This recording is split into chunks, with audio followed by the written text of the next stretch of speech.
neurospine surgeon, Dr. Sumit Agarwal, rheumatologist, and Dr. Ashish Chakravarti, pain specialist. Please. Introduction तो आपको हो ही गई है। बेसिकली हमारा जो डिपार्टमेंट है वो न्यूरो सर्जरी का है और डॉक्टर साहब का रोमेटोलॉजी का है जो गठिया भाग जॉइंट्स वगैरह देखते हैं, और डॉक्टर आशीष एनेस्थीसिया और पेन स्पेशलिस्ट हैं। ये जो हमारे क्लिनिक लॉन्च किया है ये एक यूनिक इनिशिएटिव है। आज से पहले इस टाइप का क्लिनिक हम लोगों ने कहीं देखा नहीं है। जब मैं अमेरिका में होता था तो वहाँ पे हम लोग इस टाइप को क्लिनिक को रन करते थे। इसका बेसिक जो कॉन्सेप्ट है वो ये है कि हर डॉक्टर अपने क्लिनिक पे अपने पेशेंट तो देखता ही है, लेकिन कुछ ऐसी बीमारियाँ होती हैं जो जटिल होती हैं, कुछ कम शरीर के हिस्से ऐसे होते हैं जो 2-3 डिपार्टमेंट देखते हैं, तो उसमें काफ़ी बार पेशेंट को सही पता नहीं चलता कि किस डॉक्टर को दिखाए, और जो डॉक्टर देख रहा होता है वही डॉक्टर अपनी दवाइयाँ लिखता रहता है। या तो पेशेंट का खर्चा कम करने के चक्कर में हम एक और डॉक्टर की राय नहीं ले पाते, और या फिर हो सकता है कि पेशेंट ही इंसिस्ट करे कि नहीं डॉक्टर साहब आपसे ही दवाई लेंगे। तो हम लोगों ने उस सिस्टम को चेंज करने की कोशिश की है कि पेशेंट जो है वो अगर उसको कोई पर्टिकुलर परेशानी है जो एक पर्टिकुलर डिपार्टमेंट से रिलेटेड नहीं है, तो हम दूसरे डॉक्टर की राय भी उसी पेशेंट को उसी फीस में हो सके तो उसी दिन तुरंत दिलवा सकें, और एज अ टीम हम लोग डिस्कस करें उसकी परेशानी को, और हम डिसाइड करें कि कौन सा डॉक्टर इस पेशेंट के लिए बेस्ट रहेगा और कौन सी ट्रीटमेंट को हम शुरू करके पेशेंट को जल्द से जल्द ठीक कर सकते हैं। न्यूरो इंटरवेंशनल पेन मेडिसिन देखता हूँ, तो बेसिकली ये स्पाइन क्लिनिक जो है इसमें मेरा रोल रहता है कि अगर मान लीजिए कोई पेशेंट आ रहा है और वो मुझे लगता है कि सिर्फ दर्द अगर इसका ठीक कर दिया जाए तो उससे काफ़ी इसकी ज़िंदगी इम्प्रूव हो सकती है, तो उस कंडीशन में फिर मेरा रोल आता है। कुछ एक ऐसे प्रोसीजर्स होते हैं जो कि हम अगर वो करें तो पेशेंट का इलाज बिना सर्जरी के भी हो सकता है, तो वो सारी चीज़ें मैं देखता हूँ। प्लस इसमें मेरा रोल ये भी है कि अगर मान लीजिए कि किसी पेशेंट का सर्जरी प्लान है, लेकिन ऐसे अगर हम जैसे एक तो MRI होता है जो कि हम लोग देखते हैं, तो उससे हमें शायद लग सकता है कि पेशेंट को बहुत लंबी सर्जरी की आवश्यकता है, लेकिन इस कंडीशन में फिर मेरा रोल आ जाता है कि अगर मैं उसको पिन पॉइंट कर पाता हूँ, अगर मैं उसको देख पाता हूँ कि कौन कौन सी एरियाज इन्वॉल्व हैं, तो एक एक्सटेंसिव सर्जरी से बचा जा सकता है। तो उससे क्या होगा कि जो एक्सटेंसिव सर्जरी है वही एक छोटा सर्जरी होएगा, और उसके वजह से पेशेंट का आउटकम जो है वो बहुत अच्छी होगी। तो कि बड़ा सर्जरी ना करके उसको छोटे सर्जरी में हम लोग तब्दील कर सकते हैं। मैं डॉक्टर सुमित अग्रवाल हूँ, रोमेटोलॉजी डिपार्टमेंट से। आजकल जैसे डॉक्टर राजन ने कहा, बेसिकली किसी भी बीमारी का किसी भी फील्ड में जो कॉन्सेप्ट है वो है कि बीमारी को आप जल्दी पकड़िए और जल्दी इलाज शुरू करिए ताकि समय ना व्यर्थ हो उसमें। बैक एक बड़ी कॉमन प्रॉब्लम है और ये किसी भी उम्र में हो सकती है, बच्चों से लेके बुढ़ापे तक, और आम तौर पे हम बैकएक को एक आम बीमारी या कॉमन प्रॉब्लम सोच के इग्नोर कर देते हैं, जो कि अच्छी बात नहीं है।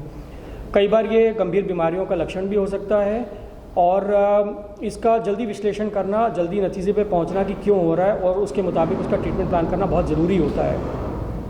रोमेटोलॉजी डिपार्टमेंट बेसिकली जो आर्थराइटिस है, गठियाबाज जिसको कहते हैं, उससे संबंधित बीमारियों के डायग्नोसिस और मैनेजमेंट में इन्वॉल्व है।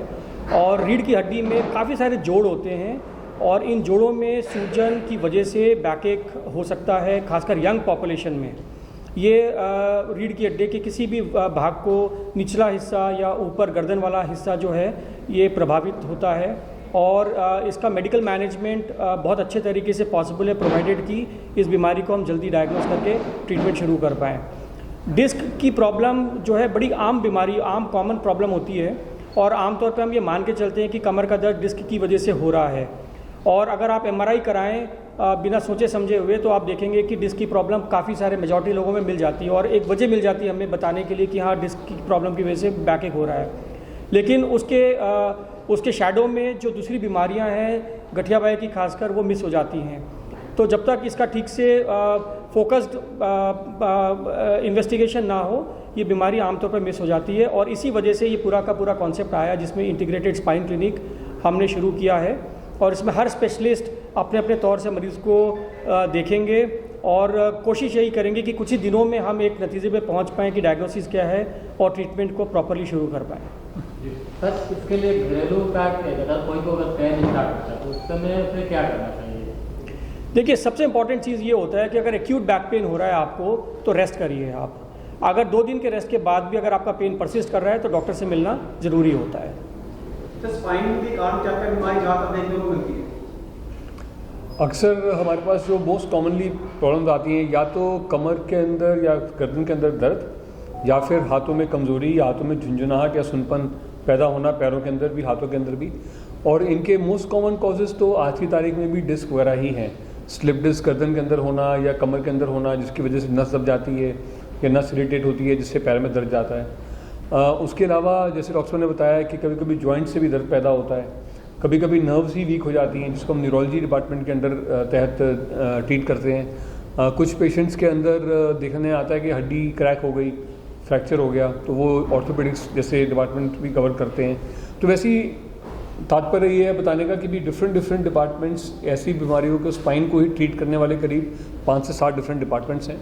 तो उन सबको एकजुट करना आज की तारीख में बहुत एक कह सकते हैं कि कॉमनली नहीं देखा जाता हॉस्पिटल्स के बीच में, क्योंकि हर आदमी अपनी ही प्रैक्टिस में बिजी रहता है। बट पेशेंट को आगे रखते हुए हम लोगों ने इस चीज़ को समझा कि पेशेंट के फ़ायदे के लिए रहेगा, क्योंकि हमारे पास काफ़ी पेशेंट्स डिले ट्रीटमेंट के साथ आते हैं, काफ़ी रॉन्ग ट्रीटमेंट के साथ आते हैं। कुछ ऐसे भी होते हैं जिनकी स्पाइन सर्जरी तक हो जाती है, जबकि उनको स्पाइन सर्जरी रिक्वायरमेंट नहीं है। तो हमारा मकसद यहाँ पे ये सब करने का ये है कि जितनी कम से कम लोगों को स्पाइन सर्जरी की रिक्वायरमेंट हो और जिनको हो उनमें रिज़ल्ट हमें अच्छा मिले, ताकि हम टीम वर्क के साथ इस चीज़ को और बेहतर रिजल्ट दे पाएँ।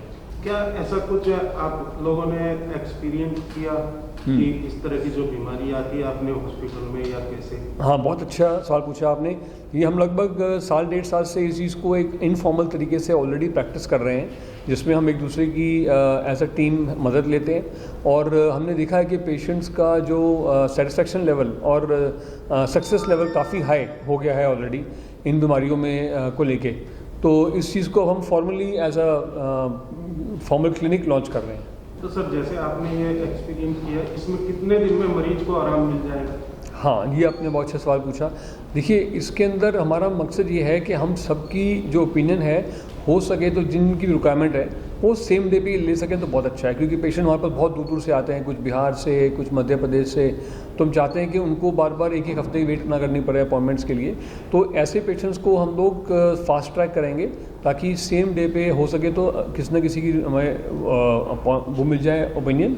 और साथ में इन्वेस्टिगेशन जो है 1-2 दिन के अंदर, मैक्सिमम 3 डेज़ वर्किंग डेज़ के अंदर हम लोग उम्मीद करते हैं कि अगर रिपोर्ट्स हमारे हाथ में हैं तो हम एज अ टीम डिस्कस करके उसको सही रास्ते पे लेके आ पाएंगे। क्या सर ऐसे हॉस्पिटल और भी आगे आपके खुलेंगे, या फिर ये गुड़गांव में ये पहला है? हाँ, ये एक्चुअली देखा जाए तो जहाँ तक हमारा अनुमान है, पूरे इंडिया के अंदर पहला ही सिचुएशन है जिसमें हम लोग ऐसे ट्राई कर रहे हैं। फ्यूचर में मुझे काफ़ी उम्मीद है कि इस चीज़ की कामयाबी को देखते हुए काफ़ी और हॉस्पिटल्स भी इस प्रोसेस को फॉलो करेंगे। आपको रीढ़ की हड्डी में दर्द है जो कि आपके नींद को डिस्टर्ब कर रहा है या रात में करवट लेने में प्रॉब्लम कर रहा है, तो जल्दी दिखाएं। ये एक अलार्मिंग साइन है।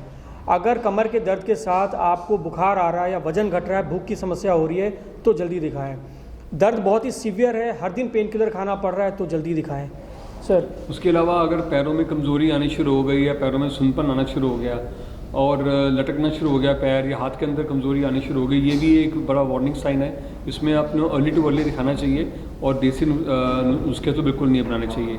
उसके अलावा पेशाब लैट्रिन का कमज़ोर हो जाना, उसके कंट्रोल को वीक हो जाना, वो बहुत ज़रूरी है। ऐसे सिचुएशन के अंदर भी आपको डिले नहीं करना चाहिए। अक्सर देखा गया है कि लोग अपने दर्द को नज़रअंदाज करते रहते हैं, बहुत सालों तक नज़रअंदाज करते रहते हैं। तो इसमें बहुत इम्पोर्टेंट है कि अगर आप मान लीजिए आपका जो दर्द है बहुत सालों से है और एक लेवल पे रहा है, लेकिन अचानक से देखा कि आपकी दर्द जो है उसका इंटेंसिटी बढ़ गया है, वो अचानक से बढ़ गई है, तो ये बहुत ही इंपॉर्टेंट साइन हो सकता है। तो इसको आप ये ना समझें कि पुराना वाला ही दर्द बढ़ गया है, ये हो सकता है उसमें कुछ नया परिवर्तन या नया बदलाव आया स्पाइन में, इसकी वजह से आपका दर्द बढ़ गया है। तो ये बहुत इंपॉर्टेंट है कि आप उसको तभी के तभी। तो अगर संक्षेप में देखें तो जो कमर का दर्द अक्सर होता है उसको हम जो रिस्की पेन है उससे अलग कैसे करें। एक तो उसकी इंटेंसिटी, मतलब कि उसकी जो तीव्रता है, और दूसरा उसका ड्यूरेशन, अगर हफ्ते भर से ज़्यादा दर्द बन रहा है, इसका मतलब ये मस्कुलर पेन नहीं है, उसके बियॉन्ड कहीं कुछ ज़्यादा परेशानी हो रही है। या वो कमर का दर्द ना हो के वो कमर से पैर में भी आ रहा है, या अगर गर्दन का दर्द ना हो के हाथ में भी आ रहा है, पैरों के अंदर कमज़ोरी आ गई, बैलेंस आ रहा है, इम्बैलेंस आ रहा है, बुखार हो रहा है, रात को नींद नहीं आ रही, ये सब चीज़ें जो हैं ये संक्षेप में वार्निंग साइंस हैं जिसमें आपको दर्द को इग्नोर नहीं करना चाहिए। एक चीज़ मैंने और देखा है, ये कोविड के टाइम पे पिछले 1.5 सालों से खासकर वो लोग जो वर्क फ्रॉम होम कर रहे हैं या आईटी सेक्टर के लोग हैं, इनका मैक्सिमम टाइम चेयर पे बैठे बैठे बीत रहा है। तो इनके मूवमेंट बहुत कम है, इनके स्पाइन में जो हल्का फुल्का दर्द जो कि नॉर्मली चलने फिरने से एक्टिविटी से बढ़ना चाहिए, वो हम उसको मौका ही नहीं दे रहे हैं कि हम एनालाइज कर पाएँ कि दर्द बढ़ रहा है कि नहीं बढ़ रहा है। और बाय द टाइम जैसे 1-1.5 साल में बहुत लेट हो चुका होता है। तो वर्क फ्रॉम होम वाले जो लोग हैं उनके लिए अपने बैक पेन को इग्नोर करना बिल्कुल भी ठीक नहीं है, क्योंकि आप उसको मौका ही नहीं दे रहे जज कर पाने का कि दर्द एक्चुअली एक्टिविटी के साथ कितना इंक्रीज़ कर रहा है, डिक्रीज़ कर रहा है। हम लोगों ने ये देखा है कि कोविड के दोनों लॉकडाउन्स के बाद पेशेंट्स की तादाद कमर दर्द को लेके काफ़ी बढ़ गई है, काफ़ी लोग आने शुरू हुए हैं। उसका हमने जो देखा है मोस्ट इम्पॉर्टेंट कारण वो ये है कि क्योंकि थोड़ी बहुत ही एक्टिविटी पहले हो रही थी, वॉकिंग करते थे, मसल स्ट्रॉन्ग रहते थे, वो बिल्कुल बंद हो गए। तो ऐसे सिचुएशंस में हमारी एक राय रहेगी कि जो लोगों का दर्द बना हुआ है, माइल्ड टू मॉडरेट है, बहुत सीवियर नहीं है, वो अपनी एक्सरसाइज रूटीन को बिल्कुल डिस्टर्ब ना करें, उसको किसी न किसी तरीके चाहे छत पे चाहे पार्किंग के अंदर करें, अगर घर से बाहर निकलना अलाउड नहीं होता तो। बिकॉज अगर हम बैक मसल्स को स्ट्रॉन्ग रखेंगे तो हमारी काफ़ी बार जो डिस्क का पेन है और जॉइंट्स का पेन है वो काफ़ी हद तक कंट्रोल में रह सकता है। Like, share and comment. To subscribe this channel, please press the bell icon.